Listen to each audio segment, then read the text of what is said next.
क्या आप जानते हैं कि एक ऐसी रानी भी थीं जिन्होंने अकेले पूरे मुगल साम्राज्य को चुनौती देने का साहस किया था। चांद बीबी का जन्म दक्कन के एक शाही परिवार में हुआ, जहां बचपन से ही उन्हें युद्ध और शासन की शिक्षा मिली। उन्होंने घुड़सवारी, तलवारबाजी और धनुर्विद्या में अद्भुत महारत हासिल कर ली थी। समय के साथ चांद बीबी बीजापुर की रानी बनी। उन्होंने केवल राजगद्दी नहीं संभाली, बल्कि अपनी बुद्धिमानी और न्यायप्रियता से पूरे राज्य का विश्वास भी जीत लिया। चांद बीबी केवल बल्कि एक कुशल शासक और दूरदर्शी रणनीतिकार भी थीं।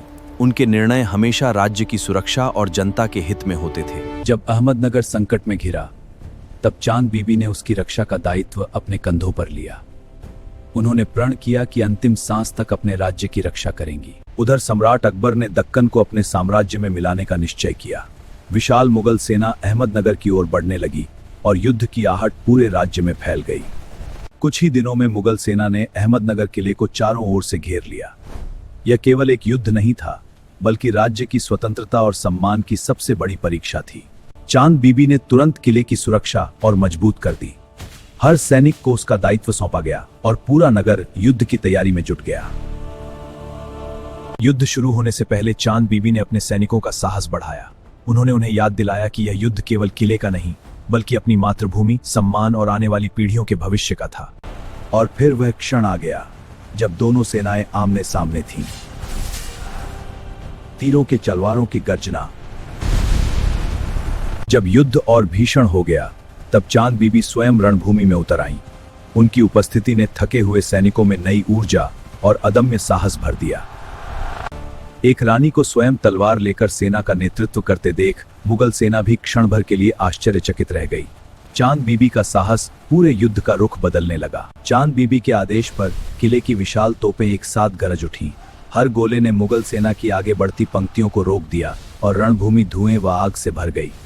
किले के भीतर केवल सैनिक ही नहीं, बल्कि आम जनता भी इस संघर्ष का हिस्सा बन चुकी थी। हर व्यक्ति अपने सामर्थ्य के अनुसार राज्य की रक्षा में योगदान दे रहा था। कठिन परिस्थितियों के बावजूद चांद बीबी का साहस कभी कम नहीं हुआ। हर नई चुनौती के साथ उनका संकल्प और भी मजबूत होता चला गया।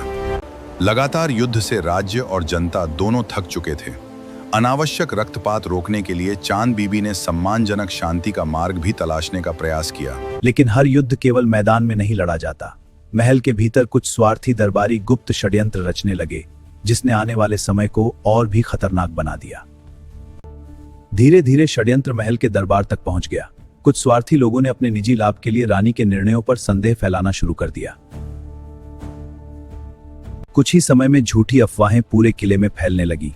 लोगों के मन में भ्रम और चिंता बढ़ने लगी, जिससे राज्य की एकता पर खतरा मंडराने लगा।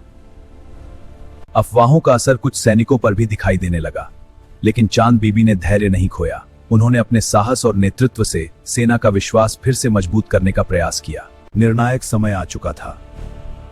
चांद बीबी ने सैनिकों को अंतर्सत्य का मतलब तो जानता था कि अब पीछे हटने का कोई मार्ग नहीं था। लेकिन इतिहास ने एक दुखद मोड़ लिया। झूठी अफवाहों और विश्वासघात के कारण कुछ लोगों ने अपनी ही रानी पर संदेह कर लिया। यही भ्रम आगे चलकर सबसे बड़ी त्रासदी बना। सन 1599 में विश्वासघात की इस दुखद घटना ने चांद बीबी के जीवन का अंत कर दिया, लेकिन उनका साहस, नेतृत्व और मातृभूमि के प्रति समर्पण इतिहास में सदा अमर हो गया। चांद बीबी के निधन के बाद अहमदनगर की रक्षा कमजोर पड़ गई। अंततः मुगल सेना ने किले पर अधिकार कर लिया और दक्कन के इतिहास का एक महत्वपूर्ण अध्याय समाप्त हो गया। समय बीतता गया, लेकिन चांद बीबी का नाम इतिहास के पन्नों में अमर हो गया। उनका साहस आने वाली पीढ़ियों के लिए प्रेरणा का स्रोत बन गया। आज भी इतिहास चांद बीबी को केवल एक रानी नहीं, बल्कि साहस, बुद्धिमत्ता और अदम्य नेतृत्व की मिसाल मानता है।